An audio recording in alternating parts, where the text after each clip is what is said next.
رات کی تاریکی اپنے عروج پر تھی، زمین پر خاموشی چھائی ہوئی تھی، لیکن اس خاموشی کے پیچھے ایک ایسا شور چھپا تھا جو انسانیت کی گمراہی کی عکاسی تھا۔ لوگ اپنے ہاتھوں سے بنائے ہوئے بتوں کے سامنے جھکتے، ان سے دعائیں مانگتے اور اپنے رب حقیقی کو بھول چکے تھے۔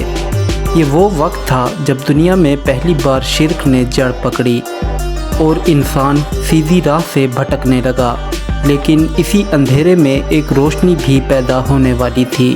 پھر کیا ہوا؟ اسی گمراہ معاشرے میں اللہ تعالیٰ نے ایک ایسے شخص کو منتخب کیا جو سچائی، صبر اور استقامت کی علامت بننے والا تھا۔ یہ تھے حضرت نوح، جنہیں اللہ نے اپنی قوم کی ہدایت کے لیے چنا۔ انہیں حکم دیا گیا کہ وہ اپنی قوم کو اللہ کی وحدانیت کی طرف بلائیں، انہیں شرک سے روکیں اور سیدھے راستے کی طرف لے آئیں۔ لیکن کیا ان کی قوم نے ان کی بات سنی؟ حضرت نوح علیہ السلام نے اپنی دعوت کا آغاز نہایت نرمی اور حکمت سے کیا۔ وہ دن میں بھی لوگوں کو سمجھاتے، رات میں بھی، چھپ کر بھی دعوت دیتے اور اعلانیہ بھی۔ وہ کہتے، اے میری قوم، اللہ کی عبادت کرو، اس کے سوا تمہارا کوئی معبود نہیں۔ ان کے الفاظ میں سچائی تھی، دل میں اخلاص تھا اور مقصد صرف ایک، لوگوں کو جہنم سے بچانا۔ مگر کیا لوگ مان گئے؟ لیکن ان کی قوم نے نہ صرف انکار کیا بلکہ ان کا مذاق اڑانا شروع کر دیا۔ سرداران قوم نے لوگوں کو بھڑکایا کہ یہ تو ایک عام انسان ہے ہم جیسا، یہ ہمیں گمراہ کرنا چاہتا ہے۔ وہ کہتے، اگر اللہ کو رسول بھیجنا ہوتا تو کسی فرشتے کو بھیجتا، اور یوں انہوں نے حق کو ماننے سے انکار کر دیا۔ پھر حضرت نوح علیہ السلام نے کیا کیا؟ وقت گزرتا گیا، سالوں پر سال بیت گئے، لیکن حضرت نوح کی دعوت جاری رہی۔ روایات کے مطابق انہوں نے تقریباً 950 سال تک اپنی قوم کو سمجھایا، مگر ایمان لانے والوں کی تعداد بہت کم رہی۔ یہ ایک ایسا امتحان تھا جس میں صبر کی انتہا تھی، لیکن کیا اس کے بعد بھی وہ اپنی قوم کو چھوڑنے کو تیار ہوئے؟ حضرت نوح علیہ السلام نے ہر ممکن طریقہ آزما لیا، لیکن جب انہوں نے دیکھا ان کی قوم نہ صرف خود گمراہ ہے بلکہ دوسروں کو بھی گمراہ کر رہی ہے، تو انہوں نے اللہ سے دعا کی، اے میرے رب، زمین پر کافروں میں سے کسی کو نہ چھوڑ۔ یہ ایک نبی کی فریاد تھی جو انتہائی صبر کے بعد نکلی۔ پھر اللہ کا فیصلہ کیا ہوا؟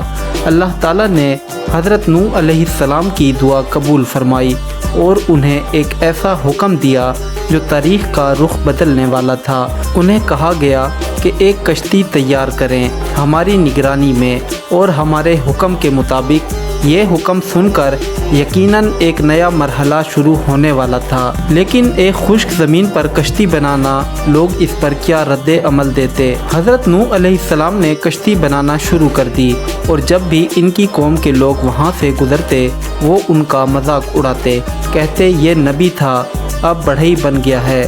وہ ہنستے، طنز کرتے، لیکن حضرت نوح علیہ السلام اپنے کام میں لگے رہے، کیونکہ انہیں معلوم تھا کہ یہ اللہ کا حکم ہے۔ مگر آخر یہ کشتی کیوں بن رہی تھی؟ کشتی تیار ہو رہی تھی اور وقت اپنے ایک بڑے فیصلے کے قریب پہنچ رہا تھا۔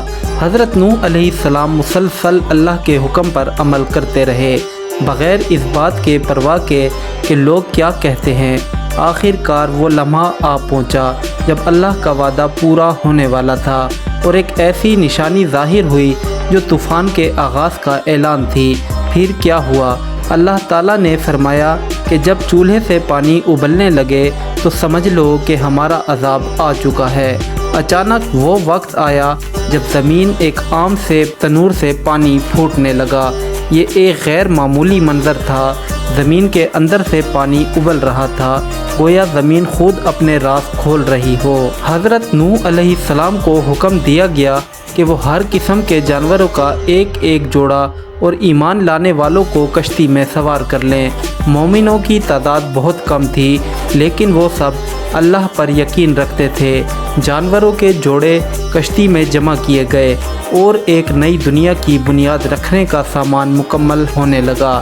لیکن کیا سب لوگ اس کشتی میں سوار ہو گئے؟ حضرت نوح علیہ السلام نے